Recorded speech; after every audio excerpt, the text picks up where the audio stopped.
Enjoying the show? You can help others find it and enjoy it too by giving us a 5-star rating or review. If you feel like reaching out to us with a question or comment, you can send us an email at mywifetherd@gmail.com. And don't forget to visit our website at mywifethedietitian.com, as well as our social media pages. We're on Facebook, Instagram, and YouTube. Enjoy the show. It's Rob and Sandra from My Wife the Dietitian, and this is Nutrition Nuggets. Hey, Rob. Hey, Sandra. Well, it's a nutrition nugget. Another awesome question from a listener that I love to receive these because people want to know things. If one person has a question, there's other people that have the same question, I'm sure. Seems to be the way. All right. What is it this time? My mom has osteoporosis and had multiple fractures in her late 80s. I'm in menopause. I have the start of osteoporosis and have been watching my weight. Someone told me dairy was inflammatory and I shouldn't include it in my diet. I don't have lactose intolerance. Should I avoid milk products and get my calcium from supplements? I think that's fairly classic. Dairy seems to be one of those, food groups, however we're going to call them, that people are kind of like afraid of for some reason. I'm not sure why. Like there seems to be all this like alternative nutrition science out there. I'm not sure what it's based on or how legit it is. I'm guessing not very. That puts these ideas out there into people's minds, and then everyone jumps on board and they think, oh, they can't eat dairy and they can't eat, wheat, I think got thrown in there too. And there's all these crazy restrictions. And I don't know that the people who are following them actually understand why they're following them. They're just like, oh, I heard someone said this and I better do that. You nailed it. Right? Totally. Yeah, it's crazy. Okay. And more so now than like years ago. It's just, it must be the social media, the information spreads like wildfire and people just, everyone's jumping on these crazy bandwagons and it must be frustrating. Well, it keeps you employed, I guess. But it must be frustrating just hearing these things and you're just like, oh man, really? Over and over and over again. Yeah. And it's interesting because basically the scientific consensus indicates that dairy does not cause inflammation in most people. So yes, if you have an allergy, like a cow's milk allergy or an allergy to the casein, the beta casein A1, which is common in cow's milk, that could be linked to digestive issues, or if you have an allergy, that's an autoimmune response, like an allergy. Mm-hmm. Also, intolerance, definitely. There's lots of people that have lactose intolerance. We've done so many different episodes about this, and I'll just mention the numbers in a minute, but about 75% of the global population does have some lactose intolerant. I have a lactose intolerant. Like when I did that genetic thing, mm-hmm. I had elevated risk of lactose intolerant in terms of the risk variant in my genetics, and I can tolerate yogurt, milk, like I eat cheese, mm-hmm. no problem. Like I'm not, it doesn't cause inflammation because using the foods, like the dairy products, actually helps my body continue to create the lactase enzyme to break down the lactose sugar. So I think we talked about this in episode Nutrition Nuggets 39, not a milk drinker. That was one of them. Mm-hmm. And then another one, episode 169, I have lactose intolerance. Do I have to avoid dairy? Right. That was another episode that people can refer to because definitely some people do have lactose intolerance that causes bloating, diarrhea, and digestive upset. But the scientific evidence actually shows that, especially if it's fermented, if the dairy is fermented, it can have a neutral and even an anti-inflammatory effect for the body. And by fermented, you're talking like yogurt, kefir, you got those sorts of things. Okay. What was that joke you said the other day about a bumper sticker? Kefir. Oh, gosh. I have zero recollection of what you're talking about. Really? Zero. Oh, no way. Kefir or something. I don't know. Oh, yeah. I One of can't my. remember. It was pretty funny. And Oh, I said something maybe like, because there isn't whey in kefir, right? Is that how yeah, it there is? is actually. Oh, I okay. think Well, there I is. don't know. It must have been some silly dad joke that there's so many. I've lost track of them all. Yes. And okay, the other thing with milk products, it can actually, there's evidence to suggest it can reduce your risk of type 2 diabetes, like developing diabetes Hmm. and chronic low grade inflammation. So I guess part of the problem, like you said, there's a lot of information out there. And the definition of osteoporosis. So this woman has a start of osteoporosis. So probably osteopenia. Maybe like osteopenia is one step before you develop osteoporosis. Mm-hmm. So the definition of osteoporosis is an imbalance of new bone formation and old bone resorption. And it's heavily influenced by aging, hormonal changes, especially decreased estrogen levels after menopause, and a lifetime of low calcium and vitamin D intake.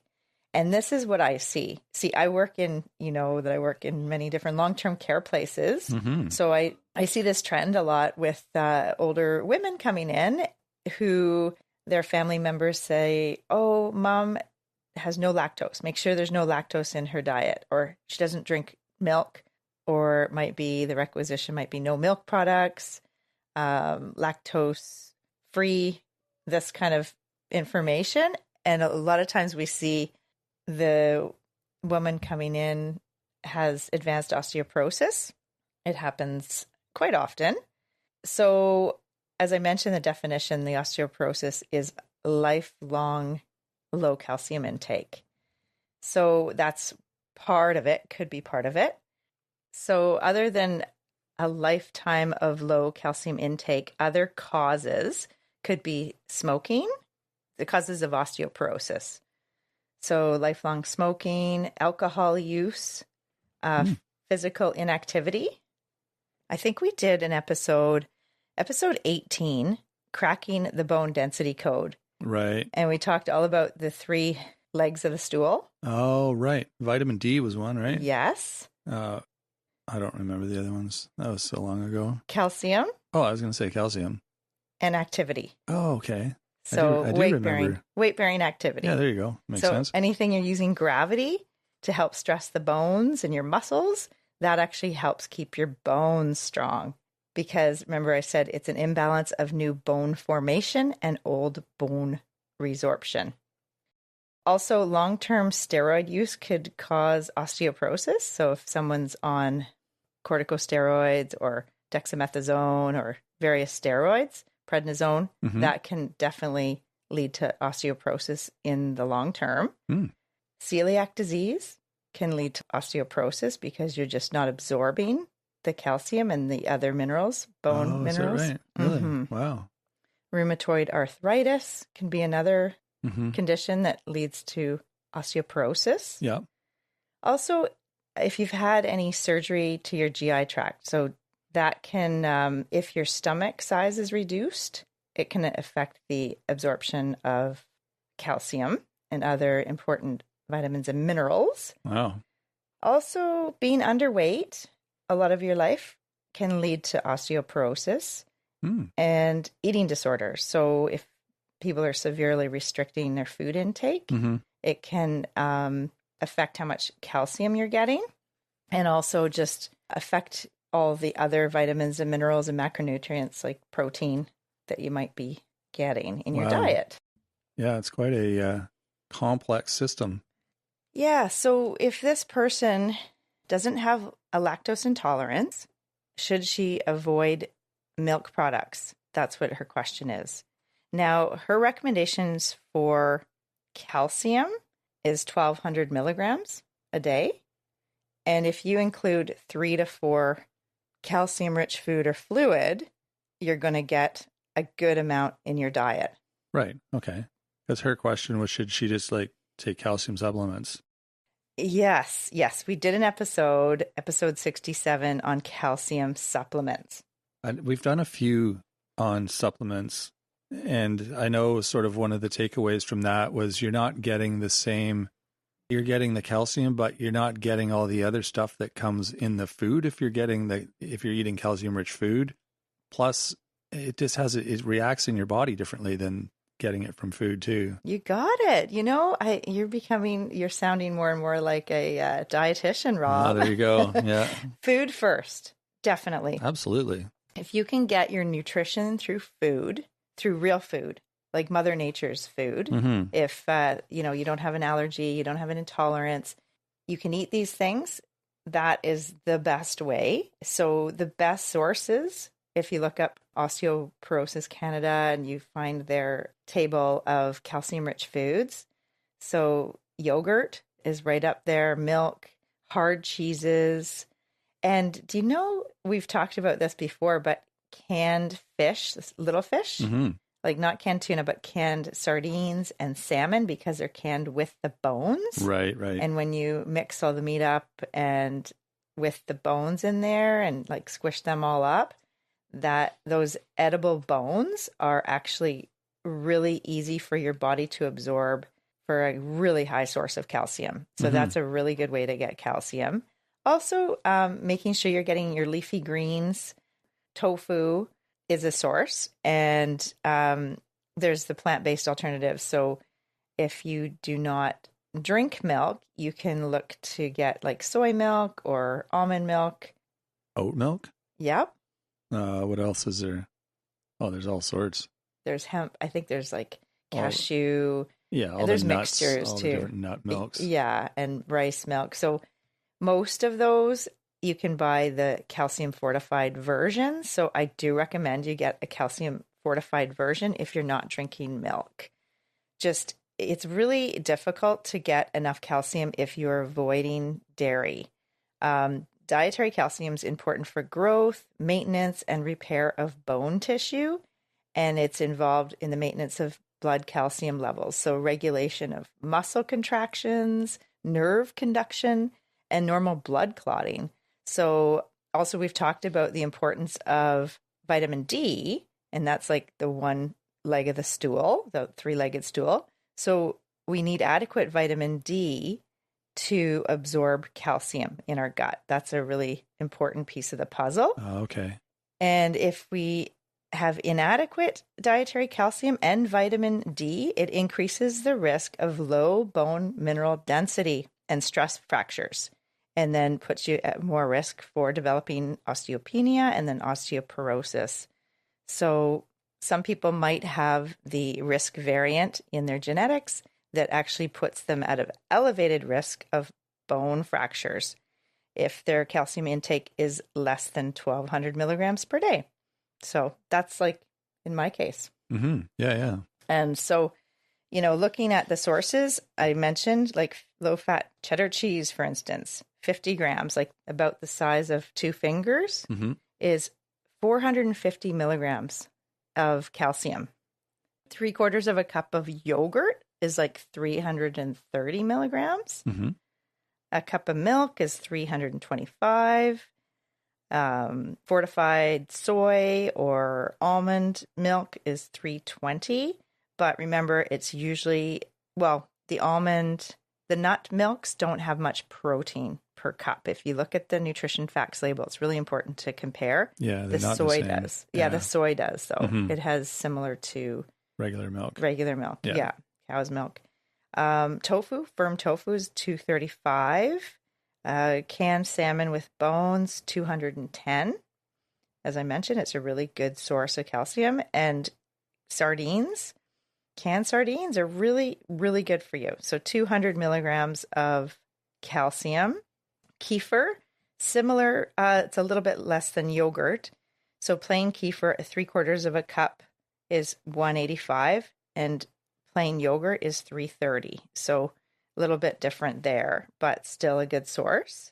And those little green soybeans we eat sometimes for appetizers or in our grain bowls. Like the edamame? You got it. Okay, yeah. So half a cup of those is 130 milligrams of calcium. Nice. And then boiled spinach, so half a cup of boiled spinach is 130. So you do get some calcium from green leafy vegetables for sure. But it is it's recommended that if you don't have a lactose intolerance, if you don't have an allergy or sensitivity to dairy, there's, in my opinion, if you like yogurt, if you like cheese, if you like dairy products, it is another source of good quality calcium, like a dietary source, so that you don't have to rely on getting your calcium from your supplements. There are side effects to doing that long term. Like if you are taking high level of calcium, it is a mineral. What happens is it could cause some constipation. That's one side effect. But also I've seen kidney stones, people with kidney stones, and, diving deep into what they're doing. Partly it's, calcium supplements that they've been taking for a long time, and maybe not enough vitamin D, so they're not absorbing that calcium. And also, if you take vitamin C, like high dose vitamin C with calcium, so at the same time, that can create an environment to cause kidney stones, especially if you're not drinking enough fluid through the day. I see it all the time. And also, the calcium supplements could deposit in the arteries, so you get cardiovascular issues, so an arterial disease. Interesting. Mm-hmm. Huh. Yeah, wow. There's lots to kind of keep an eye on as far as your, supplementing, I guess. That's where all the, not dangers, but risks, I guess, come with using calcium supplements. Yeah, and I mean, it's really important to get your vitamin D. Most people do not get enough, get their recommended amount of vitamin D through food. We don't get it. It's a sunshine vitamin. In the winter in Canada, we are not getting that conversion happening in our skin because it's a hormone, and we need vitamin D to help with our body absorbing calcium. And so you have to be very intentional with getting your vitamin D supplementation daily. And if you have osteoporosis, then definitely talk to your doctor.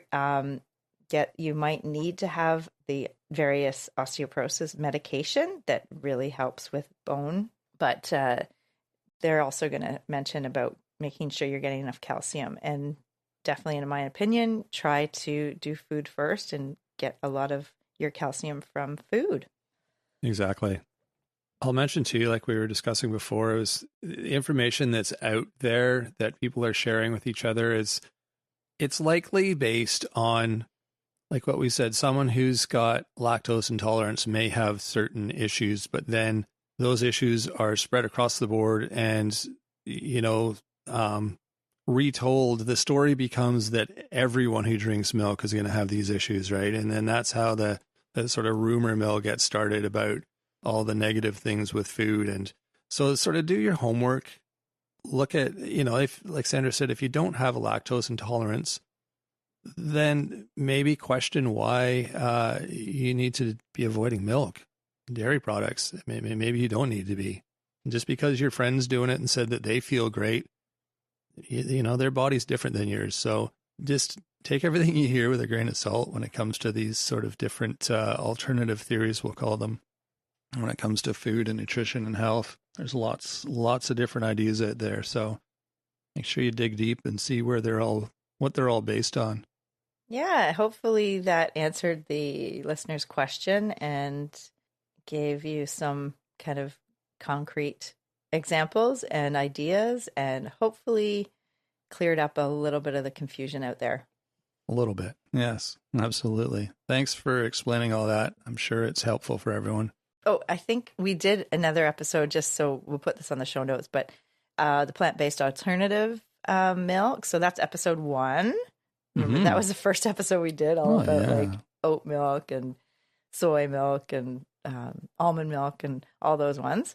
And then that's a fun one. I like. How do you use milk? That's right. What's your goal for drinking milk? Right. And then episode 21, I believe it's 21. It was all about plant gurts, so plant-based yogurts.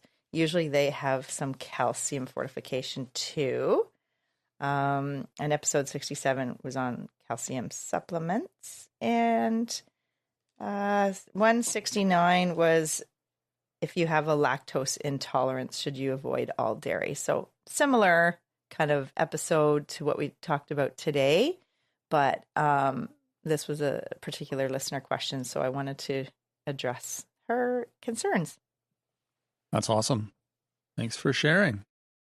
If you'd like more information about all sorts of health-related topics, we've got a great website. It's mywifethedietitian.com. We've got a blog on there. We've got a free weekly newsletter you can sign up for. And if you want to email us your questions, you can do that through the website as well. It's mywifetherd@gmail.com. You can also find us on Facebook, Instagram, and YouTube, and you can reach out to us there as well. And if you're liking the show, let us know. We love hearing your comments. Your questions, obviously, are super helpful. Any feedback, it's all really appreciated. And if you're liking the show, I bet your friends would too. So be sure to share with them. Helps us keep things moving forward here. The more people on board, the better for everyone. So that's it for today. We'll be back next week with another full episode. And in the meantime, check out the website. Sign up for that newsletter that'll be coming out on Monday. And next episode will be next Tuesday. So we will talk to you then. Have a fantastic week, everyone. Thanks for joining us today on My Wife, the Dietitian. If you like what you heard, don't be shy. Leave us a comment or review, and be sure to share our podcast with your friends. If you'd like to hear more, hit that subscribe button. You can also follow us on our social media pages for updates, episode trailers, and other odds and ends. For more info and links on what we discussed on today's episode, check the show notes. We'll be back next week with another informative and fun-filled episode.